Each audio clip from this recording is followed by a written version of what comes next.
Muy buenas noches a todos, bienvenidos a la noche de 24, bienvenidos a MMC, ya estamos arrancando hasta las 21 horas. Ya vamos a meternos con todo el tema económico. Hoy fue un día un poquito más calmo desde el punto de vista del mercado cambiario, pero vamos a contar un poco qué está pasando con la inflación, cuál es el número de inflación que están manejando en el Banco Central y cuáles son los números de inflación que están manejando las consultoras privadas. Y también, atención, porque sigue la polémica por la suma fija, quién la va a pagar y quién no la va a pagar, tanto en el sector público como entre las empresas privadas. Pero vamos a arrancar con esto, porque finalmente se conoció en las últimas horas el escrutinio definitivo de la elección del 13 de agosto. Están los números exactos de la Cámara Nacional Electoral con el escrutinio definitivo, es decir, cómo han sido los resultados exactamente en el conteo final de los votos. A ver si me puedo poner acá, me pongo acá, díganme. Bueno, fíjense, ¿se ve desde acá? Bueno, Milei, 29,8%, Patricia Bullrich, 27,9%, es decir, 1,9 abajo de Milei, en segundo lugar. Y en tercer lugar, Massa, 27,3%. Este es el escrutinio definitivo, los números finales de lo que fue la elección. Lo que quiero marcar acá es, efectivamente, Milei ha sido el candidato más votado, no solamente como fuerza política, sino individualmente, y ha sido la gran sorpresa de la elección. Pero el punto principal acá es lo que ha pasado con Juntos por el Cambio. Este 27,3%, que es la peor elección histórica del peronismo. A ver, sacame el grafo, así podemos ver acá el numerito. Este 27,3%, a ver si podemos subirlo un poquito, que es el número del oficialismo. Acá lo que llama la atención es que la principal oposición, que en 2021 sacó prácticamente 10 puntos de ventaja a nivel nacional y estaba prácticamente muy cerca de ganar en primera vuelta, en esta elección saca 0,6%, es decir, 6 décimas más que lo que saca un oficialismo que está estallado. A ver si se entiende. Este gobierno chocó en los últimos 3 años y medio varias veces. Ya tiene el auto, digamos, si fuera un seguro no le paga más el seguro, porque tiene choques por todos lados. De hecho, hace un año, cuando le renuncian 2 ministros de Economía al hilo, algún intendente del oficialismo dijo, bueno, estamos a punto de irnos en helicóptero la semana siguiente. Es un gobierno que viene desde hace tiempo viendo cuándo llega la próxima corrida cambiaria y el fogonazo inflacionario. Ahora, la principal oposición, y esto es lo que confirman los números del escrutinio definitivo, saca 6 décimas más que lo que saca un oficialismo estallado. ¿Se entiende lo que ha pasado en esta elección? Es decir, no solamente la sorpresa de Javier Milei, la sorpresa es que ha implosionado el principal espacio de la oposición. O dicho en otros términos, ha surgido una nueva oposición en la Argentina, que, por lo que muestran los datos del 13 de agosto, hoy es Javier Milei. Eso es lo que permite, obviamente, que el oficialismo esté dentro del margen de error, que haya el escenario de tercios, aunque no es exactamente tercios, porque si no sería un gobierno que estaría 20 puntos abajo de cualquier oposición unificada, y en este momento no estaríamos discutiendo si va a haber balotaje o no, sino que estaríamos viendo cómo hace el próximo presidente electo, ya con la encuesta de las PASO, negociando la transición con los funcionarios de este gobierno. Y eso hoy no se está dando, y hay una incertidumbre muy grande, porque efectivamente implosionó la principal oposición. Hoy este señor, Javier Milei, tiene muchas chances de poder acercarse a una votación de primera vuelta, y en todo caso, ahora lo vamos a hablar con Federico Zapata, lo que se está hablando en este momento es que hay una estrategia del oficialismo y de Javier Milei, porque les conviene a ambos mutuamente, de ver si eventualmente tiene chances de entrar a un balotaje Milei con Sergio Massa.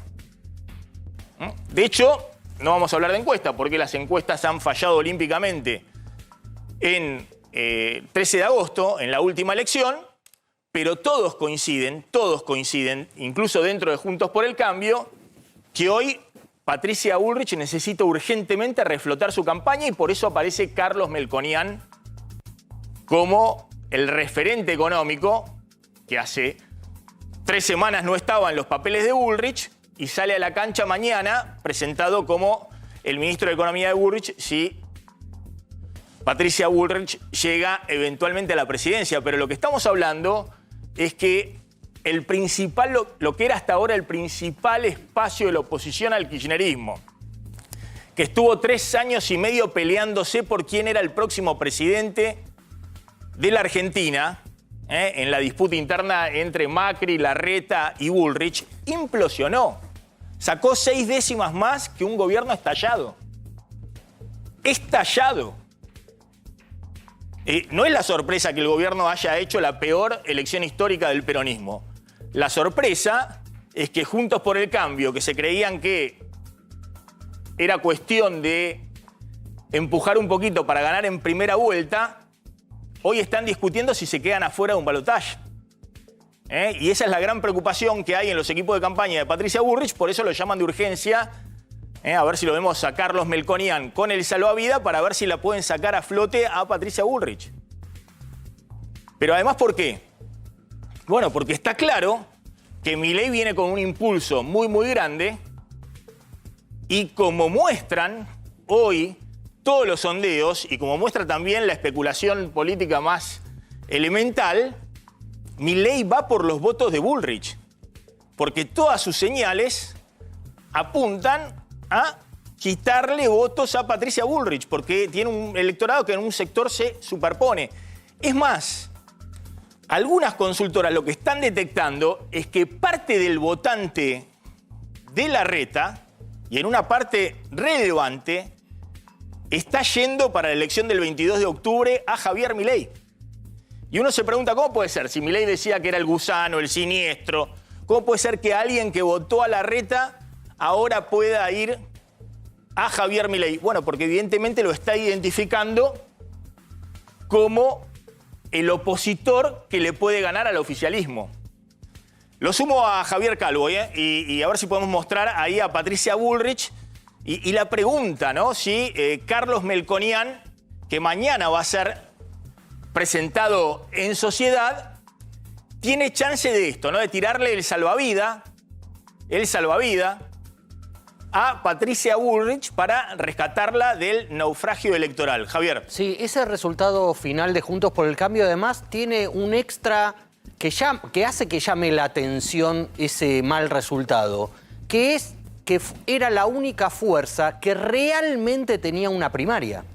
Más allá de que supuestamente estaban disputando quién iba a ser presidente dentro de Juntos por el Cambio, porque daban por hecho que iban a llegar a la Casa Rosada, realmente la competencia entre Patricia Bullrich y Larreta era muy pareja. Finalmente no lo fue tanto, hubo 6 o 7 puntos de diferencia, pero realmente había una situación muy competitiva que no tenía ni la Libertad Avanza, donde no había primaria, solo se presentaba Milei, y Unión por la Patria, donde la competencia era desigual.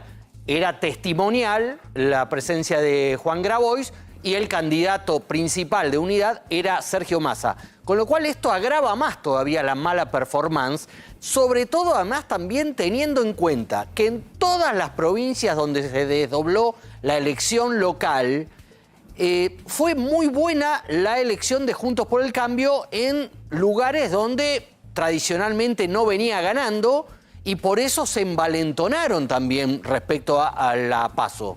Y salió todo mal. Bueno, ahora mirando desde acá para adelante, sale mañana a la cancha Carlos Melconian, ahí está Carlos Melconian, para tirarle el salvavidas a Patricia Bullrich y enfrentar directamente a Javier Milei, ver si efectivamente... y uno tiene la impresión, vuelvo a los datos anteriores, está Federico Zapata y lo sumo a este análisis, Bueno, ¿qué está pasando acá en términos de lo que puede ocurrir si efectivamente Bullrich tiene chances de reflotar la candidatura, de evitar que los votos de Larreta se terminen yendo a Milei o a otras fuerzas? Hoy no estamos viendo que, por lo menos lo que dicen las encuestadoras, es que los votos de Larreta se estén yendo al oficialismo, principalmente a Massa, sino que se están yendo o a Milei, más allá de los que retiene Patricia Bullrich, o a Schiaretti, es decir, a otro lado, digamos, no puede ni siquiera retener los votos de Larreta. Totalmente, sí. La gran preocupación, o sea, lo de Milei es una especie de meteorito en el sistema político que, como decís vos, ya veíamos que efectivamente iba a implicarle un daño muy grande al oficialismo, pero no preveíamos que le iba a implicar también un daño muy grande a la oposición principal de la Argentina, y lo que ha hecho básicamente es como que la sociedad reseteó el sistema. Y en ese marco, la sensación que uno le deja, digamos, el triunfo de Patricia Bullrich o Juntos por el Cambio, es que es como si se lo hubiese desmagnetizado la brújula y han quedado groguis, o sea, no tiene reacción. Es decir, la sociedad está identificando una nueva oposición en Milei. Y lo que pasa es que el riesgo que corre... O una nueva esperanza que la sociedad dijo, bueno, que pase el que sigue. Probé con el kirchnerismo, no fue, que pase el que sigue. Vino Macri, fracasó. Un intento más para el kirchnerismo con Alberto Fernández, porque no había otra oposición, no había nadie que tuviera una posición armada en ese momento. Bueno, Alberto Fernández con Cristina. Y ahora dice, bueno, a ver, que pase el que sigue.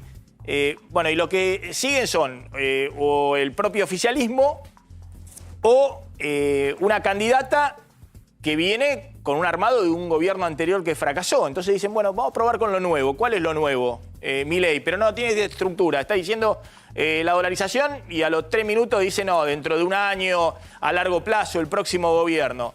Es decir, un montón de contradicciones. No importa, probemos, es lo nuevo. Que pase el que sigue. Lo que pasa es que en lo electoral es una ventaja no tener estructura. Después, ese es un interrogante en todo caso para el momento gubernamental. Pero hoy no tiene estructura, digamos, no tiene que resolver ningún problema interno, viaja con nitidez. O sea, hoy, y te diría un punto más, no solamente es racional, es decir, el que le puede ganar al oficialismo, sino que tiene que ver que nunca ha logrado reconectar una fibra emocional con la sociedad argentina. Y eso no hay que perderlo de vista, porque lo emocional en una votación pesa más que lo racional. Y Milei ha logrado conectar, te diría, transversalmente a todas las capas etarias, a diferencia de lo que pensábamos, que era solamente con los jóvenes. Ha logrado, digamos, en todos los sectores sociales, tradicionalmente lo que pensábamos que era para solamente Juntos por el Cambio, también le perforó el piso al peronismo en muchos municipios. Entonces es un fenómeno, digamos, de reseteo muy profundo. Después voy a aportar un poquito a ver qué está pasando con esta polarización que buscan Massa y Milei. Y por qué le conviene a Milei. Para Milei es win-win, es decir, tiene que polarizar con Massa. Y bueno, el gobierno no tiene otra que polarizar con Milei en este momento.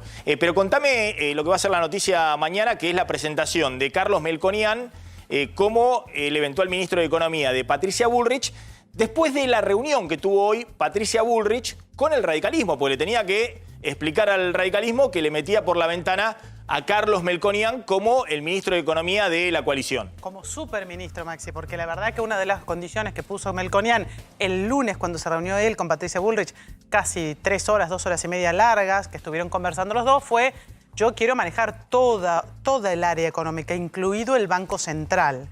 Entonces se pusieron de acuerdo. Hoy Patricia estuvo con el radicalismo explicando por qué Melconian mañana va a ser ungido como un futuro superministro en caso de que ella gane.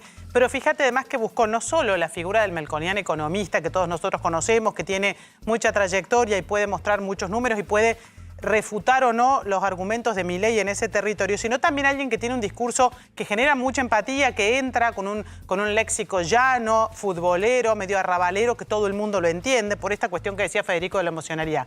Mañana van a aprovechar que la Fundación Mediterránea organiza cada tanto, y él es el titular del Yeral y dirige el estudio económicos de la Fundación Mediterránea, para armar en Córdoba, nada menos que en Córdoba, una charla en la que van a estar los dos. Va a estar Melconian y va a estar Patricia Bullrich. Las invitaciones comenzaron el mismo lunes, después de las conversaciones de ellos, y se agotaron los cupos para ir a presenciar esto en el viejo Hotel Sheraton, que ahora ya no es Sheraton, es de otra cadena, allí en la ciudad de Córdoba. También empezaron a mandar las invitaciones para que podamos verlo por YouTube, porque la expectativa es que tenga muchísima asistencia y allí Melconian diga un poco los ejes de un plan económico con los cuales van a buscar darle fortaleza a esto y sostenerla, Patricia, sobre los pilotes de la economía, porque lo del orden y la seguridad no alcanzó. Ahí estamos viendo una imagen de hoy a la tarde que Patricia Bullrich visitó el Comité Nacional de la Unión Cívica Radical. Está flanqueada por Gerardo Morales.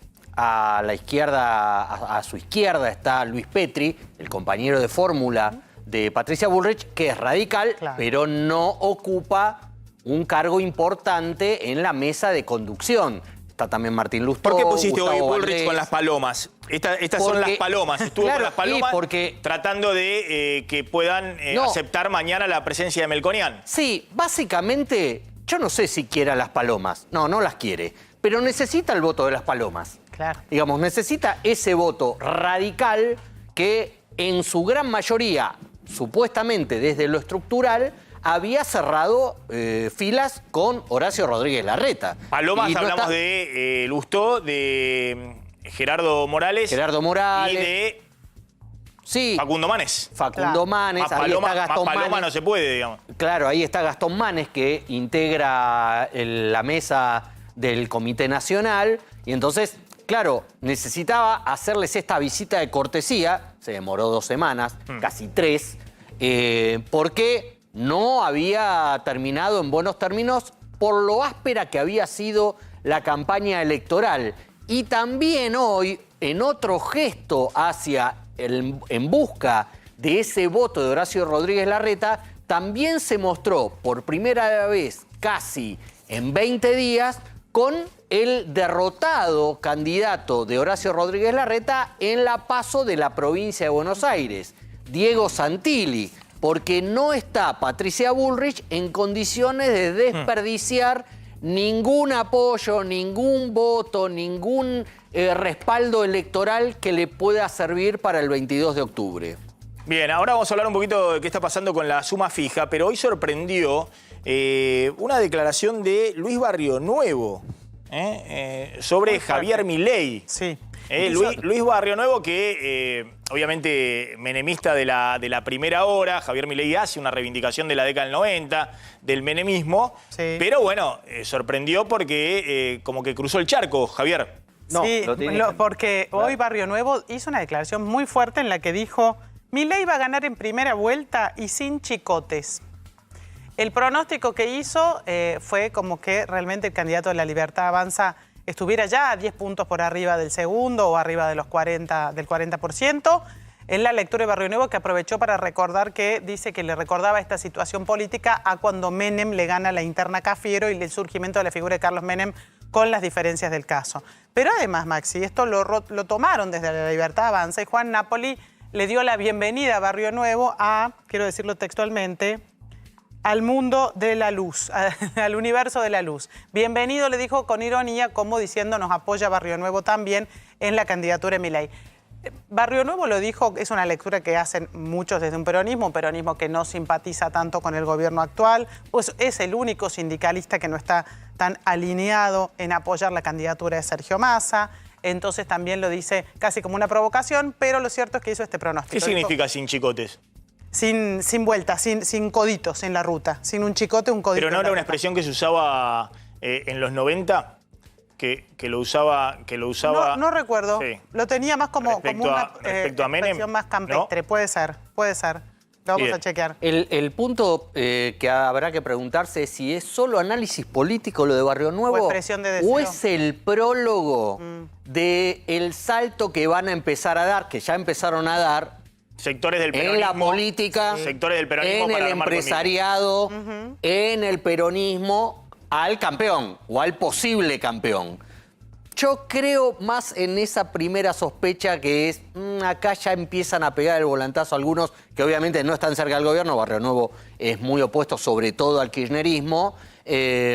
Y creo que preanuncian, no es solamente análisis político, sino que me parece preanuncian que empiezan ya a marcar ellos también el teléfono de Javier Milei para ver qué onda. Ya vamos a hablar del tema de inflación, qué está pasando con los precios, el número que tienen ya de la inflación de agosto en el Banco Central y qué está pasando con el precio de la carne, del pollo y los huevos, básico en la canasta alimentaria, qué está pasando en esos precios claves.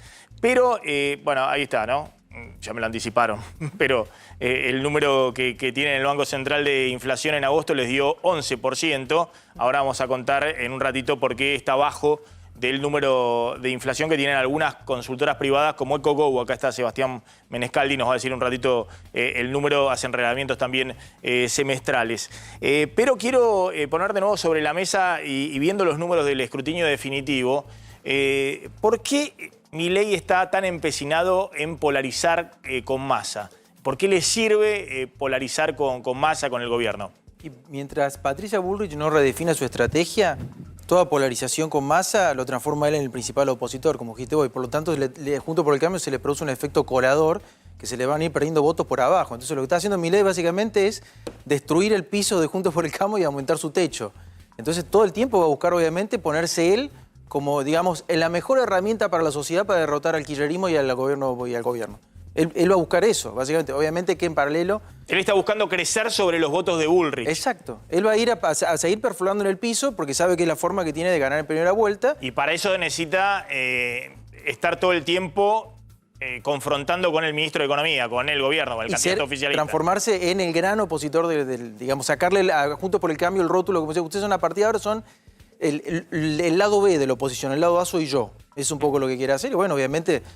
si Juntos por el Cambio no reordena la estrategia, en las próximas semanas son críticas. Sumo ahí, bueno, algo que sorprendió, porque hoy salió un gobernador, todavía no gobernador electo, porque falta la elección, ¿no? Las PASO ganó muy bien en las PASO y todos creen que va a ser el próximo gobernador de la provincia de Santa Fe, pero salió con una sorpresa total, porque es un hombre de Juntos por el Cambio, es del ala moderada de Juntos por el Cambio.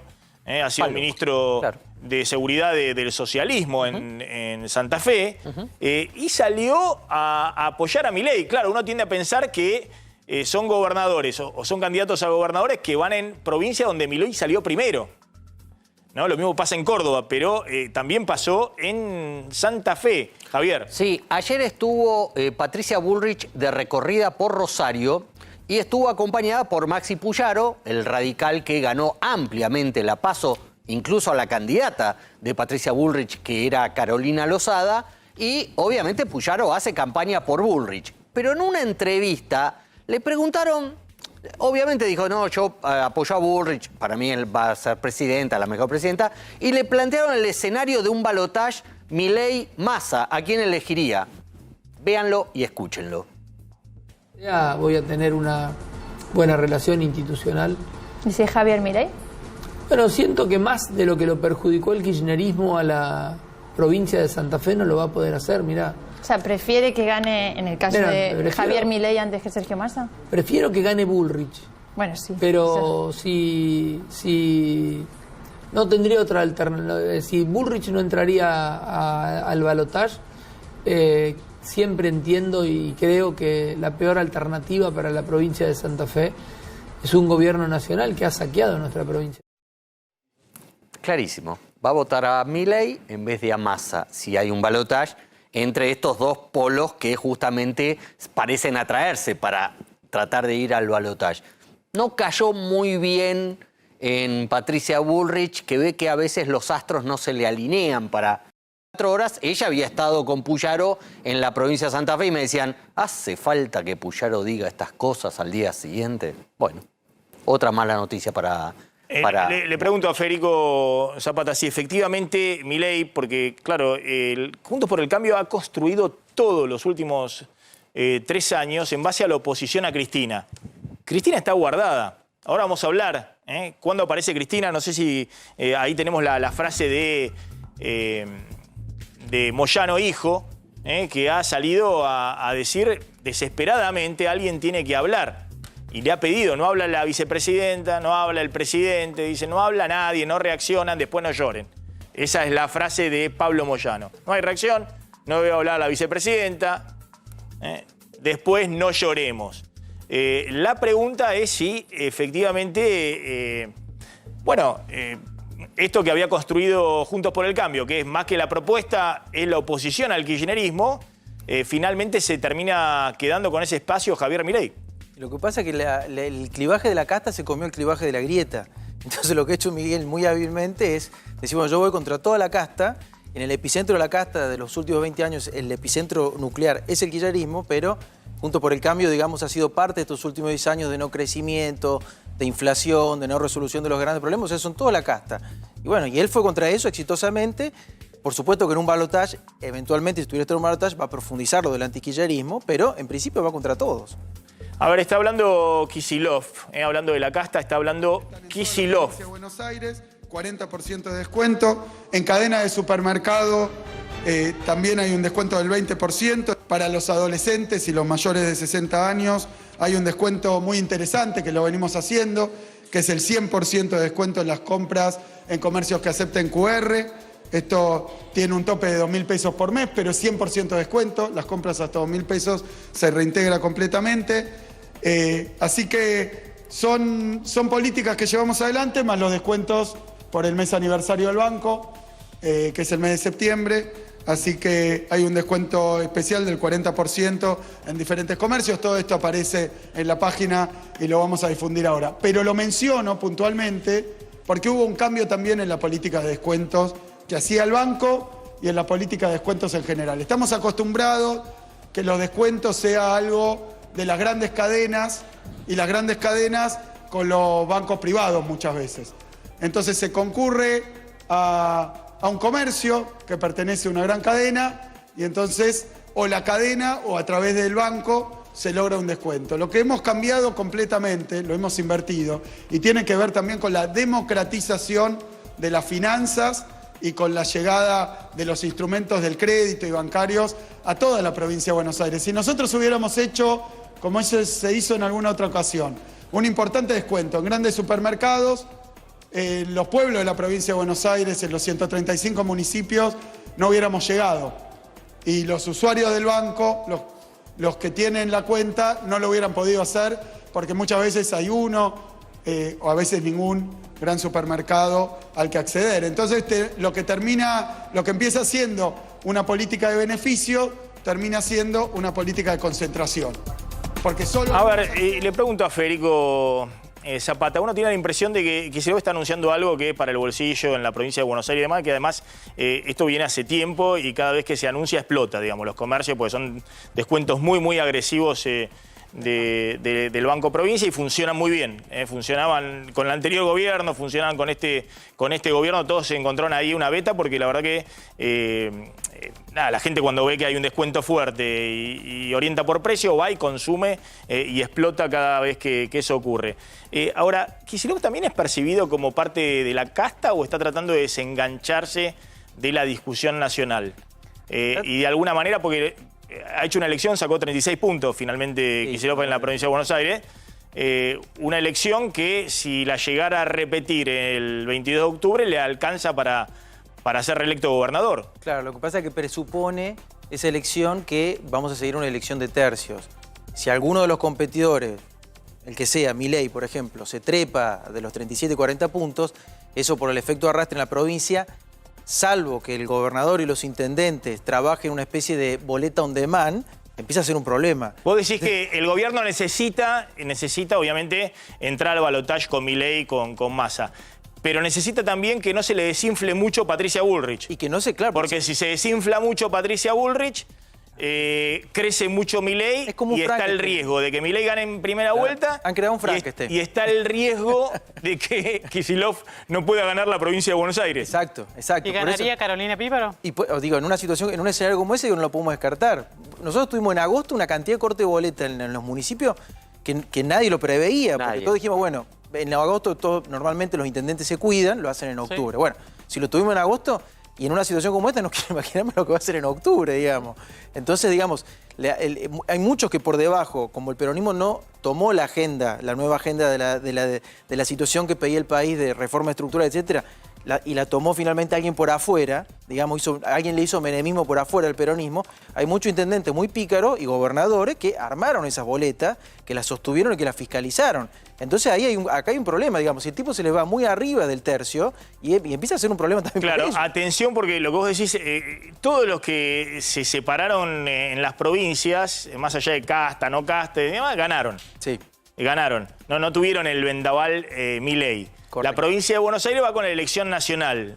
Pero de alguna manera, Kicillof logró en parte desengancharse en la PASO. Sí. Vos decís que necesita, por un lado, seguir con esa estrategia el 22 de octubre, pero también necesita que Milei no crezca mucho a nivel nacional. Totalmente, totalmente. Si no, puede ser un problema. Si no, tenés que construir una ingeniería de corte que ya, digamos...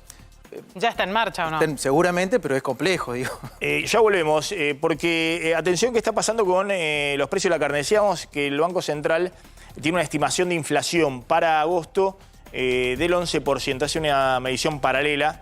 Habitualmente no siempre da como el INDEC, a veces da un poquito más abajo, a veces da un poco más arriba que la medición que tiene el INDEC. Pero es una proxy, es una aproximación bastante, si se quiere, sensata y que sigue la tendencia de la inflación del INDEC y también lo que mide en el gobierno de la ciudad de Buenos Aires.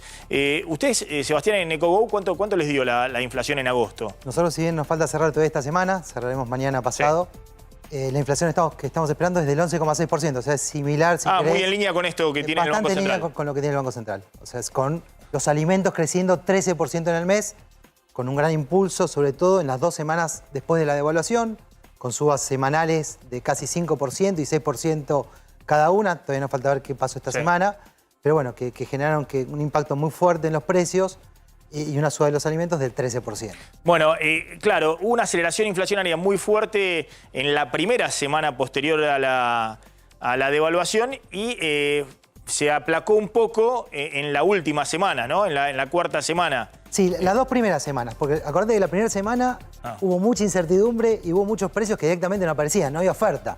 Hasta que después decían, bueno, ¿cuánto subimos? Empezó a aparecer la oferta, después hicieron un arreglo con el gobierno, acordate que el miércoles después de las PASO... Y eso retrotrajo algunos precios. Algún precio lo retrotrajo, otros no, otros afianzaron ese número y llegaron a un acuerdo posterior para los próximos meses de subir hasta 5%, pero bueno, en el consolidado, digamos, es la verdad que un fuerte aumento de precios. A ver, ahora vamos a hablar con el ingeniero Costamaña, el tema carne, ¿qué pasa con carne, pollo, huevos, todos los productos que vienen generando saltos importantes, pero atención con la carne, porque la pregunta es si después de una suba de 50%, hubo prácticamente en 2 semanas, bueno, si eso no encontró un límite en el poder de compra del consumidor, ¿no? En las carnicerías. Está Gabriel Prosperi en una carnicería. Maxi, buenas noches. Fíjate que exactamente estamos en el barrio de Mataderos, en una carnicería de las más conocidas de aquí, de la avenida Alberdi. Lo que tenemos aquí es un precio de la carne que, según nos han dicho, ha aumentado fuertemente, como vos bien decías, apenas culminaron las PASO, lunes, martes siguiente, un aumento muy fuerte, pero en los últimos 15 días se mantuvo, por lo menos aquí los precios se han mantenido. Fíjate que el asado está a 2.600 pesos en este momento y al momento del efecto devaluatorio, es decir, de ese aumento que comentábamos, estaba entre 2.100 y 2.200, un aumento de entre 400 y 500 pesos. Un escalón más abajo también aumentaron el pollo y el cerdo, aunque no tanto como la carne vacuna. Fíjense que tenemos ejemplos, Maxi, acá. Miren este ticket. A ver si llegan a ver cuánto dice. Si no, los ayudo. ¿Se ve ahí? 34.058 pesos. Dice, 34.058 pesos. ¿Qué se compra con 34.000, casi 35.000 pesos? Más un maple de huevo. Me acota Lili y Rubén, que son justamente los que tienen este ticket y que acaban de comprar. ¿Qué llevan, Lili, por 34.000 pesos de una carnicería? Llevamos ojo de bife de chorizo, un matambre y el maple de huevos. Y eso para un mes, más o menos. Eso es para un mes porque es lo que consumimos nosotros, porque es carne magra, porque él es diabético. No tenemos que criar a los chicos porque los chicos ya están grandes. Gracias. O sea, es para ustedes solos. Frisan la carne, hacen la compra del mes, les sale 35.000 pesos. Exactamente. Pero hace un mes estaba 17.000. Hace un mes esta misma cuenta era por 17.000, la mitad. El 100% aumentó. Entonces, eso es lo que uno dice. O sea, todavía no ganó ningún presidente, todavía no se sabe nada, pero ya por las dudas las cosas aumentan. Estamos hablando de la carne. De la carne. ¿El resto de los productos que habitualmente consumen aumentó en la misma tesitura? Yo te contaba hoy que el aceite para la camioneta El cambio de aceite lo pagaba 80.000 pesos y era 164.000 pesos. Y el salto no fue del 100% de sus ingresos entonces tampoco. No, en absoluto, no se puede porque si no uno no trabaja. Si aumentás el precio no trabajás. Ese es el tema. Entonces siempre estamos absorbiendo nosotros. O sea, uno no tiene que llegar a tener un plan o algo de eso. Está muy difícil. Nosotros somos gente grande, estamos solos y ya no tenemos hijos. Y todavía lo pueden hacer y hay que pagarlo, como se dice habitualmente, taca. No te dan cuotas para pagar la carne. Yo lo puedo hacer porque estamos nosotros dos. Si yo hubiese tenido 2 chicos como tenía, mandarlo al colegio y todo, eso no lo hubiese podido hacer. Esta es la realidad, Maxi. Nosotros, para que tengamos una idea, más allá de los precios, más allá de los escalones, de los aumentos, de si se estabilizan o no los precios, para la gente sumar aumentos de 50, de 100 pesos en los productos que actualmente consumen, como la carne, por ejemplo, pero recién escuchábamos, un cambio de aceite para cualquier automóvil también aumentó en el orden del 80, del 100%, ahí estamos hablando de la verdadera economía. Hoy decíamos, hoy es 30 de agosto, para mucha gente es 3.000 de agosto. Es un mes que no se termina más con el efecto devaluatorio, con la inflación, con todo lo que ha venido y con los anuncios del gobierno que para mucha gente no alcanza. Por eso la carne es uno de las cuestiones a nivel de precios de inflación que venimos a ver, aunque reitero, de los últimos 15 días, aquí por lo menos no han tenido grandes saltos. Bien. Fue, luego del efecto devaluatorio, un salto grande de 400, 500 pesos. Bien, Gabriel, gracias. Ahí está Gaby Prosperi. Igualmente, a ver, voy a hablar con el ingeniero Costamaña para ver un poquito cómo es todo este tema, ¿no? Veo algunos precios ahí, digo, pues hay una variedad de precios muy grande, digamos. Yo compro bastante más caro de lo que salen los precios que se veía ahí con algunas ofertas en esa carnicería en Mataderos. Lo que importa son las variaciones porcentuales. Y le pregunto lo que pasó con la carne. La carne efectivamente hubo una suba del kilo vivo, de la hacienda en Cañuelas muy fuerte, las primeras 2 semanas de agosto, y después hubo una baja muy fuerte. ¿Y a qué se debe tanto la suba como la baja? Y si eso se está trasladando al mostrador, si esa baja en el precio de la carne, esa es la pregunta, ¿se está trasladando o se va a trasladar al mostrador? Bueno, Maxi, muchas gracias por la invitación. Sí. Después hablamos del sin chicote y te digo qué quiere decir sin chicote, ganar sin chicote. Pero básicamente lo que sucedió fue, primero tuviste un aumento por el dólar maíz.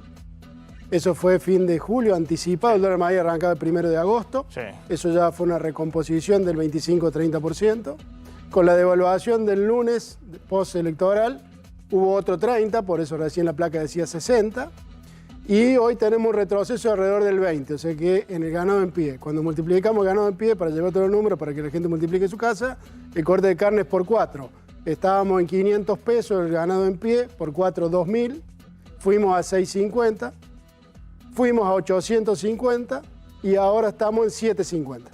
O sea que va a andar multiplicando por 4, un corte debería valer lo que estaba recién, 3.000, 3.100. El consumidor ya 3.000, 3.100 le parece caro, cambia de producto, busca otro, o consume más pollo, o consume más cerdo, que están competitivamente con más ventaja por una misma calidad de producto. En el medio tuviste toda la amenaza de saqueos y demás, que paralizó la distribución durante 4 días, y eso sobreestoqueó a los abastecedores y compradores, con lo cual esta semana bajaron fuertemente los ofrecimientos, los precios en Cañuelas por el ganado en pie, y se debe trasladar a la carnicería una reducción del 20 al 25, que la tienen que ver reflejada a partir del lunes. Es decir, a partir del lunes tendría que haber una baja en el precio de la carne en el mostrador. Sí, con estas corridas no tenés un precio. O sea, va a haber carniceros que no la van a bajar, carniceros que por volumen la van a bajar. O sea, tenés que ir eligiendo porque en la discusión no sabés dónde está el precio. A ver, la secuencia sería así, se disparó 50% el precio de la carne, 60%, volvió 20%. Y ahora tendrían que ajustar por lo menos 20% para abajo. Sí, la media red va a ajustar eso, hay que ver si el carnicero va a ajustar ese porque precio. El mostrador dio estos precios, se cae como un piano el consumo de carne. Ya se cayó, ten en cuenta que por el atraso de precio habíamos recuperado respecto al año pasado. Con salario del año pasado consumía 47 kilos. Con salario de este año consumía 60. Eso te está demostrando que el precio estaba muy atrasado. Claro, lo que pasó es que la carne estuvo ¿cuántos meses? ¿5 meses? 8. 8 meses por el tema de la sequía, hubo una sobreoferta de ganado que enviaban ese efecto todavía de los continúa. campos y demás. Tuvo 8 meses la carne sin aumentos prácticamente. Eso generó que en algún momento la carne tuviera interanualmente en un año aumento de 60% y la inflación al 120%. Entonces esa situación generó que, increíblemente, en un año en el que la gente tiene una pérdida del poder adquisitivo, como se abarató relativamente la carne respecto a otros productos, la Argentina empezó a consumir más per cápita. De hecho, lo que decía el ingeniero, pasamos de 47 kilos per cápita por año a 60 kilos. En un año que hay una milladura muy grande, digamos, una situación de aceleración inflacionaria y demás. Eso fue porque la carne estaba barata respecto a otros productos, porque iba al 60% anual cuando la inflación corría al 120% anual. Lo que está pasando ahora es que la carne se reacomodó. Ganó todo lo que había perdido, digamos. Busca recuperar. Con el 60% de aumento en las 3 primeras semanas de agosto. Busca recuperar, la demanda es inelástica porque es preferida la carne vacuna respecto a los otros. Sí. Entonces, busca recuperar, pero el consumidor no valida. Entonces vuelve para atrás. No tiene poder de compra. No tiene poder de compra, quedará alrededor del 90, 95 la actualización, pero intentó llegar al 120 para igualar la inflación. Claro, la pregunta es que el carnicero dice, bueno, ¿y por qué voy a bajar el precio de la carne si me subió todo? Me subió la luz, absolutamente todos los costos, con los costos, los impuestos, absolutamente todo subió, los salarios, subió absolutamente todo a un ritmo del 120 e incluso más. ¿Por qué ahora que recompongo mínimamente tengo que trasladar una baja? Puede ser que esa baja, que el carnicero diga, bueno, no la traslado o va a depender de cada uno si responde o no la demanda. Vamos a volver al escenario de consumir 47, con lo cual el carnicero vendiendo por 47 va a mantener los márgenes y difícilmente la baje. Por esto que está diciendo vos, como mis costos van subiendo, trato de agarrar el marginal entre la media res y el corte y apropiármelo. Va a vender menos kilos por semana y se va a ajustar de vuelta la demanda a esa nueva constitución de precios. Bueno, esto es muy llamativo lo que ha pasado, porque en este año, insisto, en un año en el cual la inflación se aceleró, los poder de compra de los salarios han caído fuertemente, sobre todo los informales, aumentó el consumo de carne. Pero por una cuestión extraordinaria, que la sequía jugó a favor de la oferta de ganado y eso mantuvo los precios de la carne prácticamente 7, 8 meses sin variaciones importantes. Ahora empieza a jugar en contra. Lo que contamos empieza a jugar en contra, más allá de este ajuste que tendría que haber la semana que viene en algunos precios de la carne. Empieza a jugar en contra porque todavía la oferta sigue teniendo el efecto sequía. O sea, estás mandando mucho producto, lo quisiste ajustar por precio, el salario no te da, ajusta para atrás. Cuando esto termine y volvamos a una restricción de oferta, se van a igualar y ahí vas a tener de vuelta a recuperar el ganado en pie y después veremos cómo sigue la media ¿Eso res. tendría que ser a partir de cuándo? Octubre. De octubre. Es decir que tenemos una especie de remanso ahora en septiembre con el tema del precio de la carne. Octubre, noviembre, habrá que ver porque siempre hay un delay. Y en octubre y noviembre de nuevo volvemos a ahí la va a caer rusa. La oferta de ganado. El otro tema que quería hablar con el ingeniero Costamaña, que es un experto, digamos, en todo el sector de la agroindustria, es qué está pasando con el pollo y con los huevos. Fíjense, ahí están los valores. El pollo subió 13% en agosto y 264% en el último año. Ponemos 300%, eso se multiplicó por 4 el precio del pollo en el último año. Y en el caso de los huevos, ahí ven los números, 31% de aumento en agosto y 324% últimos 12 meses. Ahí sí que se multiplicó por 4 veces el precio del MAPE de huevos. ¿Qué está pasando ahí? Bueno, eso a pesar de que la carne le hizo de techo. Sí. Porque al ser preferida la carne vacuna, no podés subir el precio del pollo porque se te va el consumo acá. Sí. A pesar de todo eso, subió. Primero tuviste influenza aviar, que te restringió oferta. Después tuviste una regulación de costo por dólar soja 1, 2, 3. Ahora tenés soja, dólar maíz y devaluación. Todo eso va derecho a precio. Y eso es lo que hicieron los productores de aves, bajar la producción, restringir la oferta para no entrar en quebrantos. Y lo que está viendo pues se le encarecieron todos los costos, con el soja 1, soja 3, dólar maíz, se le encarecieron los costos, porque en vez de compran iniciar, esos insumos para un nuevo galpón con pollito bebé, lo tenés sin pollito bebé y va restringiendo y regulando la oferta hacia adelante. En huevos va sacando las ponedoras y va regulando la oferta de huevos para que no quede detrás de los ¿Y eso se puede regularizar en algún momento? Porque la verdad que estamos en una inflación que está corriendo al 120%, pero estos productos claves en la canasta familiar están con valores del 260%, 320% anual. La única ancla que tenés ahí es el precio de la carne. Si el precio de la carne se mantiene estable, los demás no pueden crecer lo que necesitan crecer, entran en quebranto, regulan la oferta. Pero siempre van creciendo más que la inflación en este tramo. Bien, voy a meter acá el tema de la suma fija. Ya volvemos con un poquito a ver si puede haber soja 4, digamos que me parece que ha habido un anuncio del gobierno, pero no ha sido explicitado bien cómo va a funcionar. Me voy a meter también con Menescaldi con el tema de los números en particular, de qué está pasando con los precios. Suma fija, sigue la polémica. Sí, sigue la polémica y hoy se metió nada más y nada menos que Alberto Fernández, que está vivo, está entre nosotros. Estuvo en un acto en Catamarca inaugurando la pavimentación de una ruta provincial y nadie lo llamó, pero se metió en este lío duramente contra empresarios, pero llamativamente sobre gobernadores que se niegan a pagar la suma fija que dictaminó el gobierno nacional para los estatales. Si podemos escuchar lo que dijo Alberto Fernández, ahí lo tenemos. Esta reflexión que le pido a los trabajadores, también se lo hago a algunos gobernadores. Yo estoy rodeado por 2 gobernadores que ni siquiera esperaron al gobierno nacional para hacer las correcciones que había que hacer. Lo hicieron antes. Y se sumaron con más esfuerzo cuando el gobierno nacional pidió más esfuerzo. Y no se quejaron de distribuir mejores ingresos entre los empleados públicos. No se quejaron. Me llama la atención que Catamarca y La Rioja puedan y que la ciudad más opulenta de la Argentina tenga dificultades para hacer eso. Me llama mucho la atención, ¿eh? Me llama mucho la atención. Y esto, para que nadie lo confundan, no es un programa platita, no es el plan platita, es el plan justicia, que los que más tienen mejor repartan. Eso es, no es otra cosa. No es otra cosa. Es el plan justicia, no es el plan platita.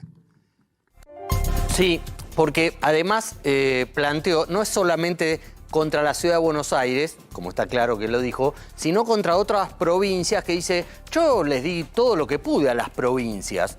Pero, bueno, presidente, hay provincias que ya decidieron que no van a abonar la suma fija. Por ejemplo, repasemos, Misiones, Santa Fe, La Pampa, Córdoba, Jujuy, Entre Ríos, Neuquén, Tucumán, Santa Cruz, Salta, bueno, la ciudad de Buenos Aires, Chaco. En algunos casos dicen que no pagan la suma fija porque ya dieron sumas fijas anteriormente o porque están en la discusión de la paritaria estatal provincial. Pero lo que está claro es que no la van a pagar. Sí van a pagar suma fija la provincia de Buenos Aires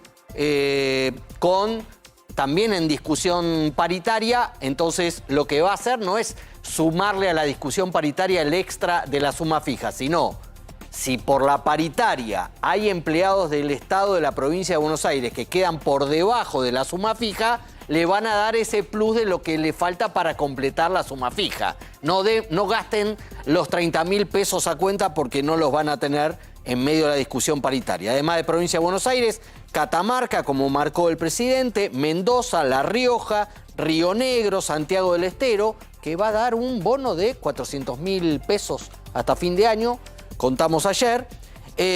Provincias que ya pagaron una suma fija, Chubut, San Luis, Tierra del Fuego, y que las que todavía no han dicho qué van a hacer, Corrientes, Formosa y San Juan.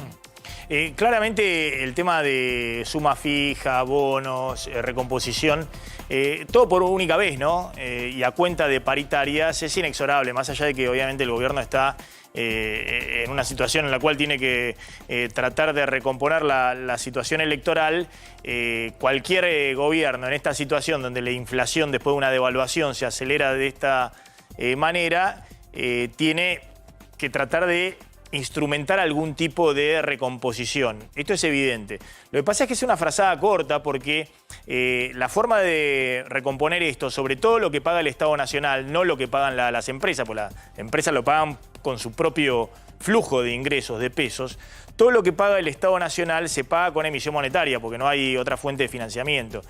Y tarde o temprano, o más temprano que tarde, eso termina o tiene riesgo de terminar en la brecha cambiaria, en el dólar o en la inflación. Y algunos dicen, pero ¿cómo puede ser? Si vos le pagás un bono a un jubilado que no ahorra nada, ¿cómo puede ser que eso termine en el dólar? Bueno, pues el jubilado va a comprar un comercio. Y el comerciante obviamente le vende y después con esos pesos le paga al proveedor, a una pyme o a una gran empresa o a un mayorista. Y en toda la cadena esos pesitos van circulando. Y en toda la cadena, ya sea un comerciante mediano, un gran supermercado, una empresa pyme, una empresa grande y demás, con los pesitos excedentes, ¿qué creen que hacen? Con los pesitos excedentes que tienen, lo dolarizan. O van a apostar. Alguno pondrá en plazo fijo y demás, a tasa. Entonces, eso inexorablemente, porque algunos decían, no, pero si vos ponés por debajo de la pirámide... No, pero esos pesos con emisión fluyen en la economía y tarde o temprano te pegan en la brecha cambiaria y eso pega todavía más en la inflación y demás. Ahora, ¿qué es inexorable? ¿Qué va a hacer el gobierno? Cualquier gobierno, más allá de la situación electoral, necesita mínimamente una recomposición. Porque los jubilados van a quedar este año 20 puntos abajo de la inflación. El año pasado quedaron 20 puntos abajo de la inflación. Lo mismo la UH, que se ajusta por la movilidad previsional. Están quedando muy fuerte abajo de la inflación. Te pregunto, Sebastián, ¿cómo estás viendo el índice inflacionario? Vos decías, pueden estabilizarlo en 11, 12% en agosto. ¿Y septiembre? Septiembre vas a tener un número muy parecido. La verdad que deja un arrastre muy elevado. Si querés, la inflación de agosto, o sea, el aumento que tuviste de 22% se va a repartir en los 2 meses. Entonces vamos a tener una inflación muy parecida y vamos a acumular ya una inflación al mes de septiembre, desde septiembre hasta enero, de más de 100%. O sea, ya vamos a pasar la inflación del año pasado. O sea, lamentablemente eso es lo que vamos a ver. En los primeros 9 meses del año. Exactamente. O sea, y después se va a seguir acelerando. Y eso, digamos, la inflación, digamos, es interés compuesto, con lo cual uno puede llegar a la elección ya con una inflación acumulada en torno al 170%, si es que la inflación sigue en torno a 2 dígitos. Ahí el gobierno, ¿qué intentó hacer? Bueno, intentó hacer el plan de precios justos para negociar con los privados y está intentando negociar, digamos, con todo lo que sea regulado, haberle dado un aumento y congelar precios. Ahora, esa parte, digamos, porción del consumo es baja, con lo cual, digamos, lo que son los precios libres, sea de servicios, sea de otros bienes, frutas, verduras, que no están reguladas y están lejos de este alcance, probablemente vayan a avanzar mucho más y eso sea lo que te sostenga, si querés, un nivel de inflación en 2 dígitos, mínimo en septiembre. Hay que ver qué pasa en octubre, que creo que va a depender mucho de si es que logra calmar el gobierno, digamos, la incertidumbre económica. Sobre la brecha cambiaria, si no se le dispara el dólar difícil. por arriba de los 800 pesos. Claro, que lo veo difícil porque la verdad es que tiene muy poca capacidad de intervención. O sea, hoy los dólares que le dio el FMI sirven para pagar, cancelar las deudas que ya tenías, los puentes, y cancelar las cuotas que tenés de acá hasta octubre. Entonces estás con la misma cantidad de dólares que tenías antes de recibir la plata del FMI, digamos, en términos estrictos. Incluso si uno hace un poco la cuenta, a pesar de que compró en el MULC los dólares y yo el resto lo del FMI, hoy estamos peor. Claro, de hecho, a ver, 2 cosas más. Obviamente, pasando octubre, noviembre, Argentina tiene más inflación por delante. Pues hay muchos precios que están atrasados que se van a tener que actualizar, cualquiera sea el próximo gobierno. El dólar oficial es el primero, pero también las tarifas. Ahora sí se congelan por 90 días medicina prepaga u otros servicios. Las tarifas, mucho más si se hace algún tipo de congelamiento especial.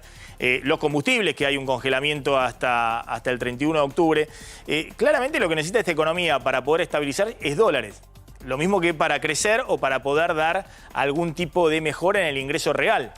Digamos, con los pesos ya conté cuál es el mecanismo de cómo termina esto. Ahora, si vos consiguieras dólares, es distinto. Porque los dólares son los que respaldan a los pesos y eso sí podría generar un ancla. El Banco Central está comprando aceleradamente dólares. De hecho, hoy volvió a comprar más de 100 millones de dólares. Lleva comprados en agosto más de 1.200 millones de dólares el Banco Central en un mes en el que históricamente el Banco Central no compra dólares. Y mucho menos en un año electoral, sino que pierde dólares en agosto. Y sin embargo estamos en una situación muy delicada, pero el Banco Central compró 1.200 millones de dólares, la mayor cantidad de dólares que compró en lo que va del año. Insisto, en un mes donde no hay oferta de dólares del campo, obviamente toda esa compra de dólares está a fuerza de cepo a las importaciones que le permiten. ¿Y para qué están comprando los dólares? Para tratar de utilizarlos para estabilizar la brecha cambiaria a medida que te vayas acercando al 22 de octubre. ¿Crees vos que esa es la principal batalla que tiene por delante la política económica de acá al 22 de octubre? Tratar de estabilizar la brecha, es decir, que el esquema dólar oficial en 3.50 y dólar libre oscilando alrededor de 750 pesos no se rompa. Sí, creo que es el principal riesgo que tiene de acá hasta octubre, digamos, Massa, digamos, es poder defender el tipo de cambio en 3.50. No tener que de repente volver a liberarlo o tener que devaluar de vuelta. Ese es el riesgo que tiene si es que se queda sin dólares. Bien, y en el medio, obviamente, si vos estás restringiendo para pago de importaciones, estás priorizando esa estabilidad muy precaria al nivel de actividad. No podés sostener el nivel de actividad si no tenés dólares. Sí, a ver, el gobierno eligió en el primer semestre priorizar el nivel de actividad y empleo. O sea, gastó 20.000 millones de dólares de reservas. Fue así la cuenta. Para sostener el nivel de actividad y empleo. O sea, con importaciones elevadas, bueno, eso le permitió sostener el nivel de actividad. El problema es que en un momento llegó el 31 de julio, tenía que hacer el pago al fondo y no tenían los dólares para pagar. O sea, se gastó de más, si querés, la cuenta de dólares la hizo mal y llegó justito. Vino el FMI, digamos, a salvarlo, o los créditos puentes a salvarlo. El problema es que todavía esa situación sigue, no es que estás generando dólares genuinos, sino, es lo que vos decís, estás cortando las importaciones. O sea, los pagos de importaciones se cortaban muy fuertemente y entonces eso es lo único que está generando hoy algún respiro de cierta cantidad de dólares que después se da vuelta y los gasta en el financiero. Voy a enganchar el tema precios de alimentos. Vuelvo ahí con el ingeniero Costamía. ¿Qué puede pasar de acá a fin de año entonces si hacemos un balance con el precio de la carne, el pollo, los huevos, frutas, verduras? ¿Qué puede pasar en esta parte del año? Va a depender bastante de lo que están hablando ustedes de los dólares, si hay un nuevo dólar soja o no. Hicieron un anuncio que no se entiende. No se pone de acuerdo Ciara SEC con el gobierno de... Ciara es la Cámara de la Cerealera, exportadores de cereales. El gobierno no quiere que afecte precios internos, por lo tanto dice esto para soja que vos compres afuera y la metas, pero si la Perdón, expliquemos el anuncio porque si no, no se entiende nada. El gobierno anunció que las cerealeras van a poder el 25% de sus exportaciones liquidarlo por el dólar libre, digamos. El dólar contado con liquidación a 750, 790 pesos. El 25% de sus exportaciones. El resto la tienen que liquidar por el dólar oficial. Eso da un promedio, un dólar de 440, 450 pesos. Porque si un cuarto lo liquidan al dólar billete o al dólar libre y 3/4 lo liquidan al dólar oficial, promedio da 450 pesos, un dólar más elevado. Eso tiene un beneficio, digamos, que haya un incentivo para que le paguen mejor al productor de soja y efectivamente puedan ingresar más dólares en esta parte del año que no ingresan dólares por el lado del sector cerealero. El problema es que eso encarece los costos de otros sectores. Eso por un lado. ¿Qué sectores? ¿La carne? La carne, los pollos, los huevos, todo lo que son alimentos. El sector lácteo también. Y los aceites en góndola. ¿Sí? Todo el derivado de aceite, todo lo que es eso leche. Lo encarece por arriba del dólar de 3.50. Claro, porque sería un dólar de 4.50, 4.40. Pero en realidad ayer lo que sucedió es que el secretario de Agricultura, Juan José Bailo, dijo que no era para eso. Que no está previsto para la soja argentina, sino que está previsto para compra de soja en el exterior que va a ingresar, va a ser procesada, con lo cual no tiene efecto si es como dice Bailo, pero todavía no está publicado, o sea que no se entiende y tenés 4 días que no hay precio de soja. No están operando los mercados porque nadie sabe cómo liquidar. Es decir, no están ingresando dólares, nadie vende. Eso, el Banco Central está comprando dólares, obviamente porque se están... Están comprando dólares del dólar maíz, del dólar soja... Del dólar maíz que todavía están ingresando. Correcto. Bueno, le hago jugar con un tema más a Candelaria, porque atención, que anunciaron un nuevo previaje, el quinto. El quinto, Maxi. Mañana Lamens y Sergio Massa van a hacer el anuncio de que se pone en marcha la 5ª edición del previaje, que es que vos viajando por la Argentina, cuando comprás ya sea un paquete turístico o pasajes o el hotel, podés conseguir un reintegro. En este caso va a ser hasta de 100.000 pesos por pasajero. ¿De qué se va a tratar? Esta nueva edición va a ser más cortita que en anteriores porque va a ir desde fines de septiembre hasta fines de octubre. La buena noticia es que va a incluir un fin de semana largo, el fin de semana largo del 12 de octubre, que es del 13 al 16. Se va a poder viajar con la modalidad de previaje. El gobierno de esta forma motoriza el turismo interno y cuando se hizo la última edición, la 4 fue en junio, viajaron 1,5 millones de pasajeros por todo el país. Y eso moviliza obviamente plata para los hoteles, para las aerolíneas, para las líneas de transporte interurbano y pone en marcha la rueda. Pero esta vez es un periodo un poquito más acotado. Fines de septiembre a fines de octubre se relanza mañana jueves el previaje 5. Bien, no quiero ser mal pensado que justo es septiembre y octubre, ¿no? Justo antes de las elecciones. Pero es una linda época para viajar. Sí, divino. Coincide con las elecciones, pero debe ser anecdótico. Yo porque soy mal pensado. Hermosa época de primavera para viajar en el país. Fíjense lo que dice el último informe del FMI respecto al tema importaciones.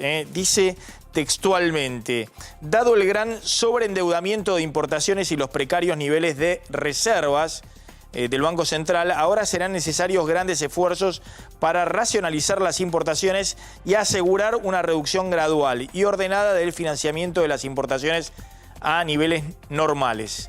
El FMI está presionando para que el Banco Central acumule dólares en las reservas y para eso exige más cepo a las importaciones. ¿Escucharon? El FMI que presionó todo el tiempo para unificar el mercado cambiario, sacar todas las regulaciones, ahora dice, no, ahora como está, lo único que quiero es que acumulen dólares en el Banco Central de acá hasta diciembre y le está pidiendo más cepo al gobierno para las importaciones. El FMI le está diciendo, tienen que poner más cepo, racionalizar más las importaciones, porque hay una deuda con el exterior muy grande. ¿Cuánto? Bueno, fíjense, está el número en el último informe. Dice textualmente, la compresión de las importaciones suponen una reducción del 30% en el volumen de las importaciones acumuladas durante el resto de 2023 en relación a julio.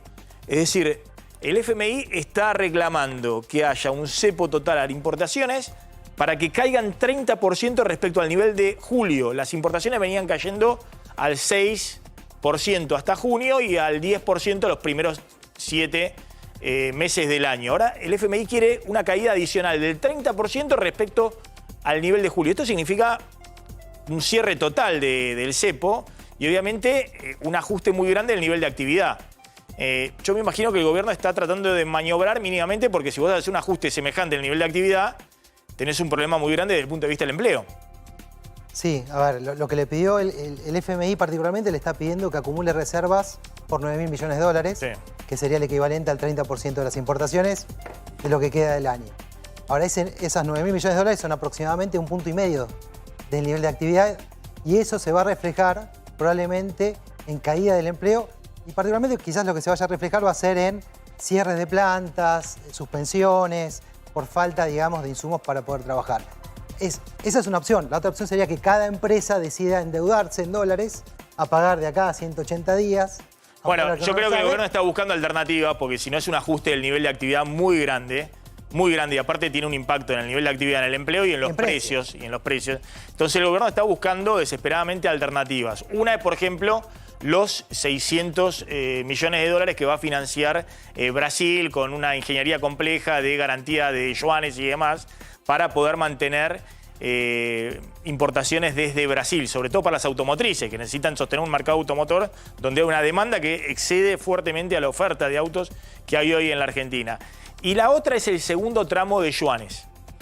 Atención con esto, porque China no termina de habilitar el segundo tramo de los yuanes. Habilitó una parte nada más, pero activado hasta ahora 6.000 millones de dólares de los yuanes. La primera parte eran 5.000 y ha activado 1.000 millones de dólares más. Pero ahí supuestamente hay hasta 10.000 millones de dólares. El gobierno está gestionando a ver si puede destrabar esa segunda parte, porque tener 4.000 millones de dólares más en yuanes disponibles para pagar importaciones en este momento, obviamente permitiría mínimamente sostener nivel de actividad y liberar dólares que se pueden usar para otra cosa. Así que lo único que uno ve que puede escaparse a este cepo total que está pidiendo el FMI es si China efectivamente libera la segunda parte del swap de libre disponibilidad de los yuanes. Sí, a ver, creo que también lo que te va a permitir tener esa liquidez va a ser empezar a pagar la deuda que tienen los importadores. La deuda de los importadores pasó de 21.000 millones a 39.000 millones. Los importadores hoy por hoy tendrían que poner la plata propia para cancelarlo, dado que no hay el flujo. Si te liberan eso, te va a permitir empezar a pagar esas deudas y a la vez, bueno, la empresa el FMI calcula esa deuda en más de 10.000 millones de dólares, la deuda de importadores con el exterior. Incremento, digamos. Sí, el cálculo que se hacen privadamente es que puede estar en 14.000, 15.000 millones de dólares. Con los últimos números subió un poco más, por eso te digo. Esa deuda, pero el FMI pone más de 10.000 millones de dólares. Ahora vuelvo al tema económico, sumo un tema más político y lo hago jugar a Federico Zapata, con lo que ha generado Milei a nivel regional también. Porque Milei se mete en el debate regional, ¿no? Tiene dos modelos, uno Trump, otro Bolsonaro. Algunos dicen que está hoy más cerca del modelo Bolsonaro que el de Trump, porque Trump era súper proteccionista, negociaba con China, al que no bajaba aranceles le subía aranceles en Estados Unidos, quiso ponerle aranceles hasta México, digamos, donde tiene un tratado de libre comercio. Pero además tenía detrás un partido, el Partido Republicano, el gran viejo partido de los Estados Unidos. En cambio, Bolsonaro llegó más como paracaidista en la política, se quedó con los sectores de la derecha, fue presidente. Han salido en las últimas horas dos expresidentes uruguayos a criticar a Milei, ¿no? Lo contábamos ayer, Pepe Mujica y Julio María Sanguinetti. Ha salido el hijo de Bolsonaro a apoyar a Milei, diciendo que Lula está apoyando a Massa con estas gestiones económicas.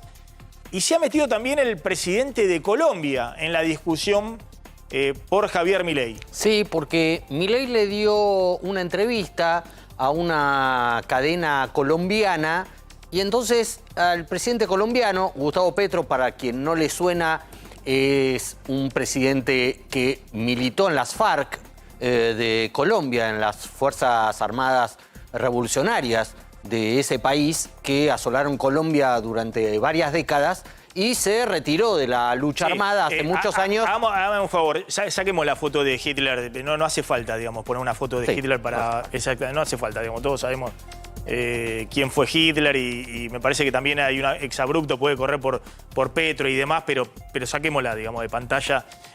No hace falta. Mostremos el tuit de Petro, en donde utiliza la declaración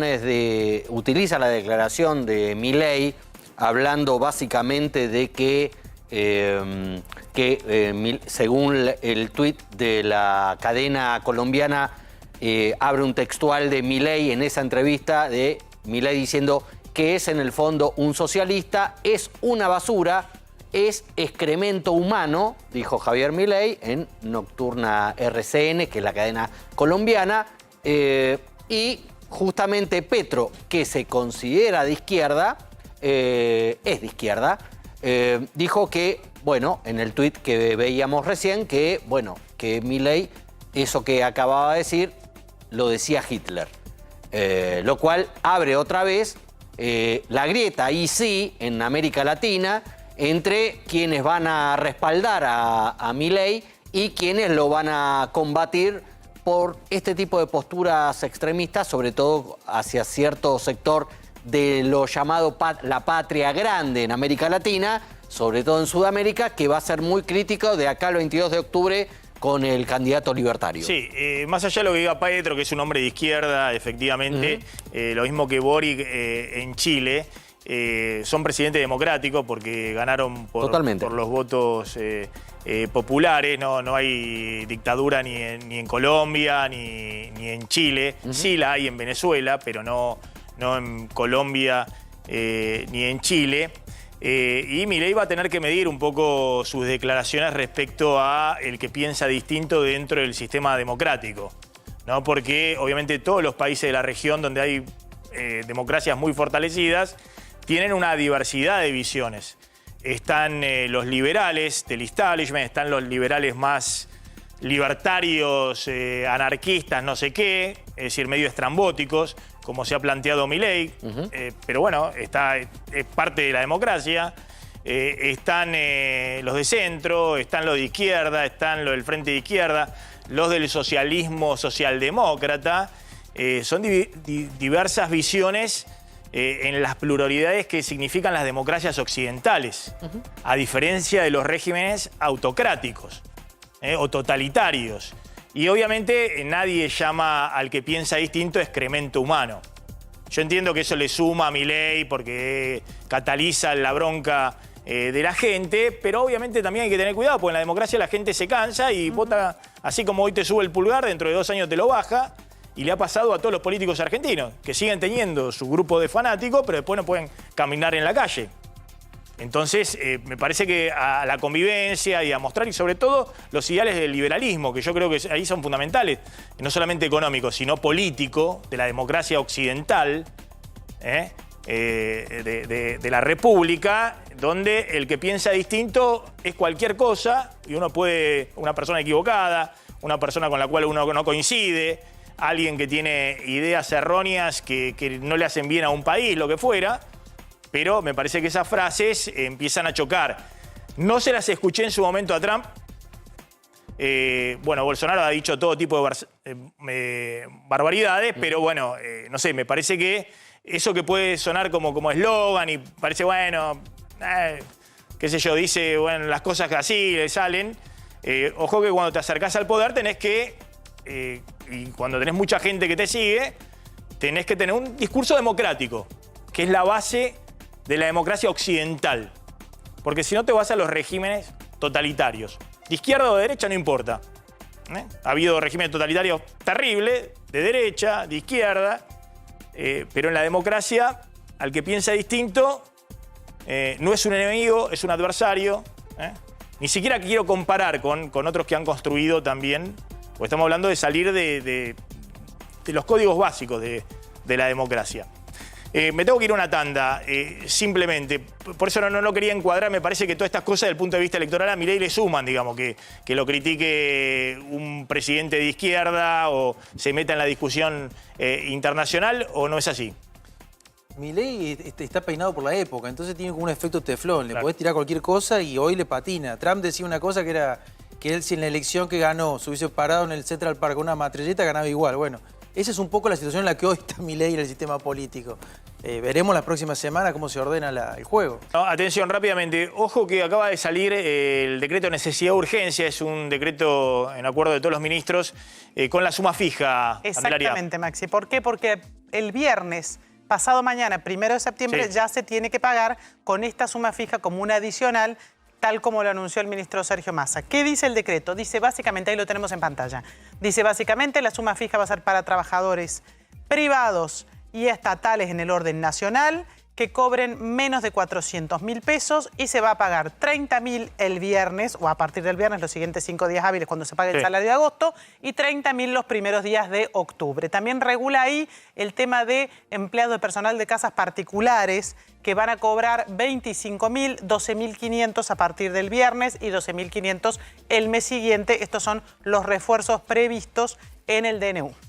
Bien, Cande, gracias. Está Adrián Saque en Estados Unidos. Atención porque está el acuerdo de la FIP con su par norteamericana y hay novedades sobre el tema. Adrián, ¿qué tal? ¿Cómo estás?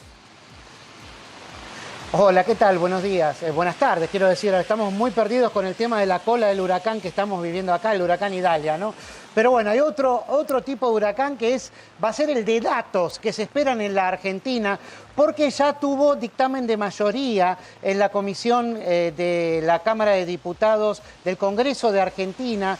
Este acuerdo, ¿no?, que ya se había firmado en diciembre del año pasado y que nosotros habíamos adelantado desde aquí en las primeras giras que hizo el ministro Sergio Massa cuando recién había asumido, ¿no?, para lograr, justamente es un proyecto de ley para lograr el intercambio de datos ¿no? impositivos y sobre todo de capitales argentinos aquí en los Estados Unidos. Bueno, lo que logra este dictamen es que se empiece a tratar este proyecto que van a apurar sancionar, justamente porque el 30 de septiembre, gracias a este acuerdo que se firmó aquí en Estados Unidos, van a empezar a llegar los datos de personas físicas, de sucesiones indivisas y de empresas argentinas que tienen dinero, tienen fondos sin declarar, ¿no? a la AFIP.